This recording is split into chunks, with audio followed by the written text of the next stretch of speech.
Good morning children's. आज हम अपनी नई उमंग की हिंदी बुक में नया क्या पढ़ेंगे, चलिए देखते हैं।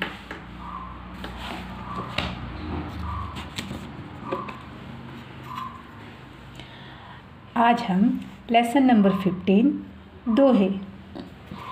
दोहे पहले के ज़माने में कबीरदास, रहीमन जी सभी अपनी बात को दोहे में बोलते थे और उनकी बातों की मधुरता इतनी अच्छी होती थी कि अगर हम उनके बातों में सुने और उनको अपने लाइफ में लाएं तो हमारा लाइफ बहुत अच्छा हो जाता है। चलिए हम आगे पढ़ते हैं। बड़ा भया तो क्या भया, जैसे पेड़ खजूर, पंथी को छाया नहीं, फल लागत अति दूर। इस पंक्ति में कहा गया है कि बड़ा भया तो क्या भया, मतलब आप बहुत बड़े हैं तो क्या आपने किया, आप बहुत धनवान हैं तो आप कैसे बहुत बड़े हो गए। अगर आपने अपने लाइफ में किसी की हेल्प नहीं की, किसी की बात को सुना नहीं, किसी से प्यार नहीं किया, किसी को सम्मान नहीं दिया, तो उस बड़ाई का क्या काम।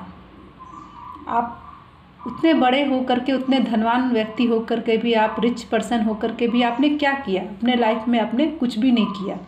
अगर आपने किसी को उपकार नहीं किया, किसी की हेल्प नहीं की, किसी गरीब को दान नहीं दिया, तो आपने कुछ नहीं किया।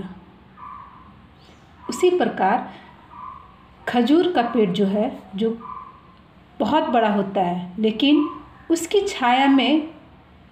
छाया किसी को नहीं मिलती है। वो पेड़ तो बहुत बड़ा है, लेकिन फिर भी किसी राहगीर को, किसी पंछी को छाया नहीं देता है।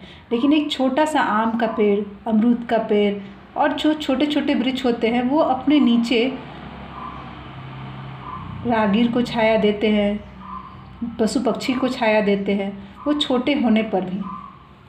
और उतना बड़ा वृक्ष होकर के भी वो कोई काम का नहीं है। उसी प्रकार हम बहुत धनवान होने पर, बहुत बड़े होने पर भी हमारा वो धन, वो बड़प्पन हमारा कोई काम का नहीं, अगर हमने किसी की अपनी लाइफ में हेल्प नहीं की तो। दूसरी पंक्ति, रहीमन देख बड़ेन को, लघु न दीजिए डारी, जहाँ काम आवे सुई, कहाँ करे तलवारी। इस पंक्ति में रहीमन जी बोलते हैं कि रहीमन देखन बड़ेन को, लघु न दीजिए डारी, मतलब बड़े चीज़ को देखकर छोटी चीज़ को कभी भी इग्नोर नहीं करना चाहिए। सबकी इम्पोर्टेंस अपनी अपनी जगह पर है। बड़े की इम्पोर्टेंस अपनी जगह है और छोटे की इम्पोर्टेंस अपनी जगह है। बड़ी वस्तु को देखकर छोटी चीज़ को अनदेखा नहीं करना चाहिए, क्योंकि कभी कभी ऐसा भी वक्त टाइम आता है कि छोटी चीज़ हमें उपयोग में आती है, लेकिन बड़ा चीज़ कभी भी उपयोग में नहीं आता है। जिस प्रकार एक छोटी सी सुई, जब हमें सुई की काम होती है तो वहाँ हम बड़ा सा तलवार रख कर के भी कोई, उस तलवार से हम, वो भी एक ही काम करती है काटने का, लेकिन सुई छोटी होने पर भी वो सुई का ही काम करेगी, तलवार वहाँ कोई काम नहीं करेगा। इसलिए सभी सामान की अपनी अपनी इम्पोर्टेंस होती है और बड़े चीज़ को देखकर छोटे चीज़ को इग्नोर नहीं करना चाहिए। सबकी अपनी इम्पोर्टेंस है अपने लाइफ में। तीसरी पंक्ति, जो तो को कांटा बोवे, ताही बोए तू फूल, तो ही फूल को फूल है, बाको है त्रिशूल। इस पंक्ति में कहा गया है कि अगर आपके लिए कोई बुरा सोचेगा तो आप उनके बारे में अच्छा सोचिए।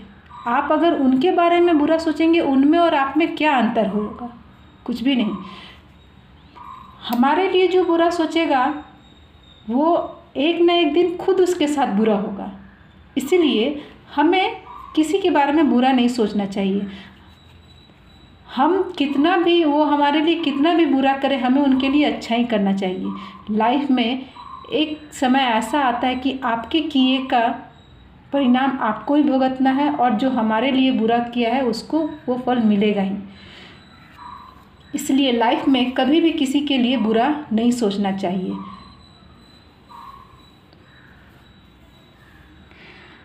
कल करे सो आज कर, आज करे सो अब, पल में प्रलय होएगी, बहुरी करोगे कब।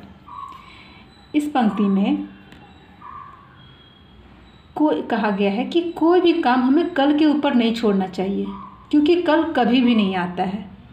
आप आज कोई भी काम आज कीजिए और जिस समय आपके मन में आए उस समय कीजिए, लेकिन हाँ मैं कल करूँगा ये काम, कल करूँगा, कल के ऊपर कभी भी नहीं करना चाहिए।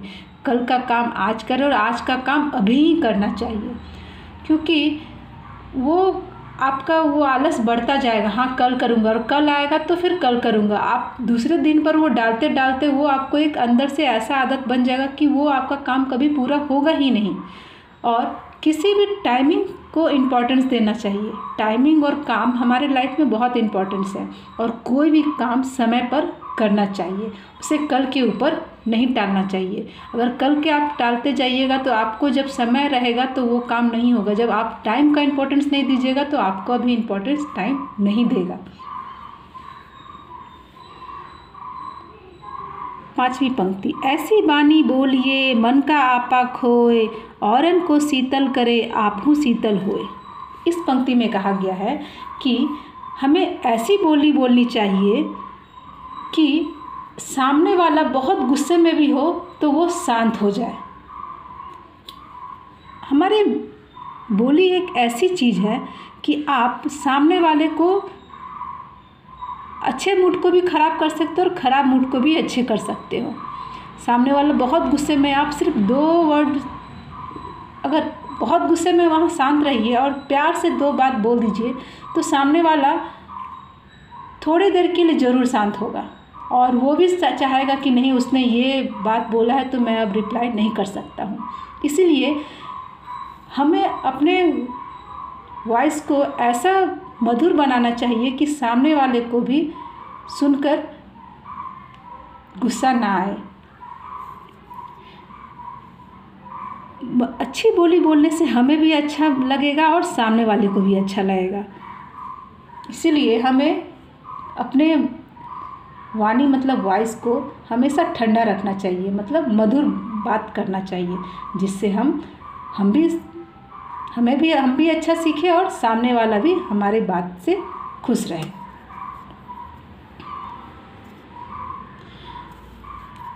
रहीमन धागा प्रेम का मत तोड़ो चटकाए, टूटे तो टूटे पै फिर ना जुड़े, जुड़े गांठ पड़ जाए।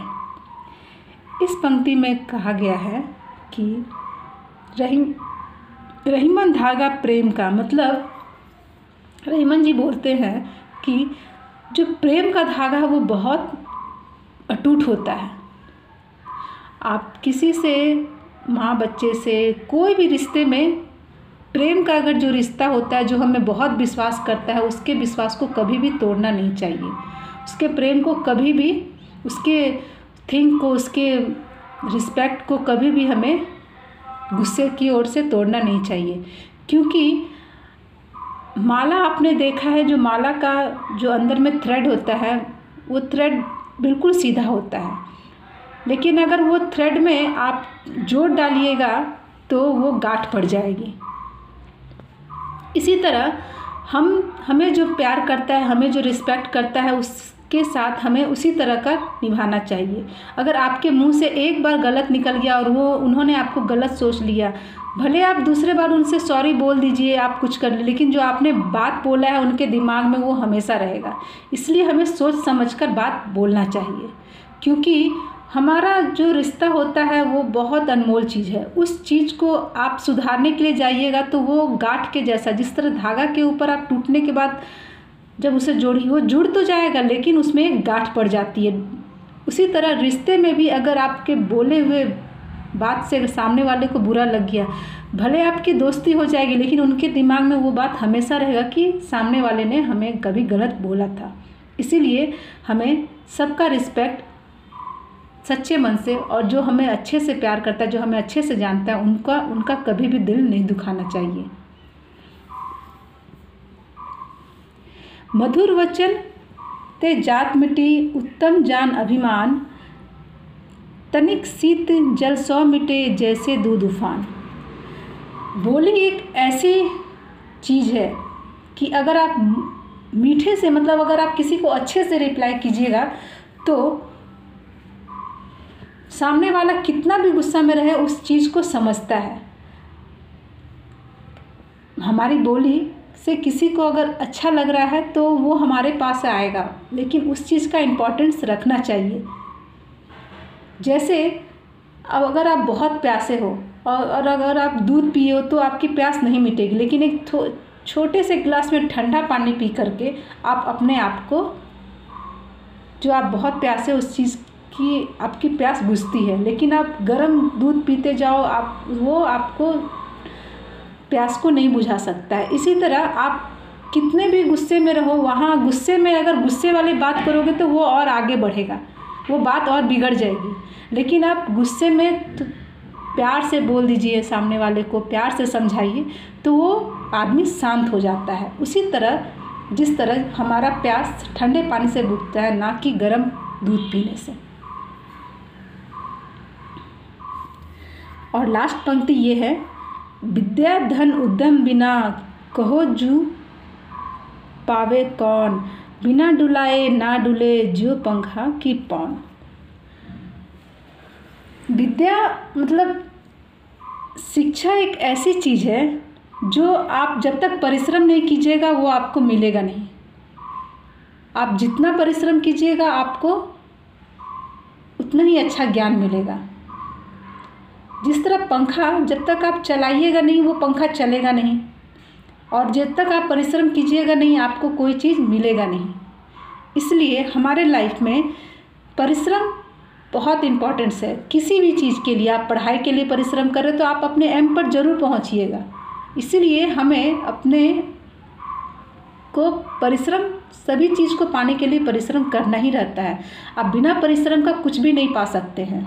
हार्ड वर्क बहुत ज़रूरी है, पढ़ाई में भी हार्ड वर्क बहुत ज़रूरी है, तभी आप शिक्षा ग्रहण कीजिएगा, शिक्षा को पा सकते हैं आप, और अपने एम को परिश्रम के द्वारा ही आप पा सकते हैं। क्योंकि बिना परिश्रम का कुछ भी नहीं होता। आपको पंखा, मतलब आपको ठंडा होने के लिए भी पंखा चलाना पड़ता है। इसलिए परिश्रम बहुत ज़रूरी है, हार्ड वर्क बहुत ज़रूरी है अपने लाइफ में। इन 4 5 6 हमने दोहे पढ़े, इन दोहों को अपने लाइफ में आप अपनाकर आप समझ सकते हैं कि हमें कितना इम्पोर्टेंस है अपनी वाणी, अपनी सोच। दूसरों को आप किस तरह से अपने बात से सामने से प्रसन्न कर सकते हैं। इसलिए दोहे सुनने में अच्छे लगते हैं, अगर आप उसको अपने लाइफ में लाइएगा तो आपका लाइफ भी बहुत अच्छा बीतेगा। ओके।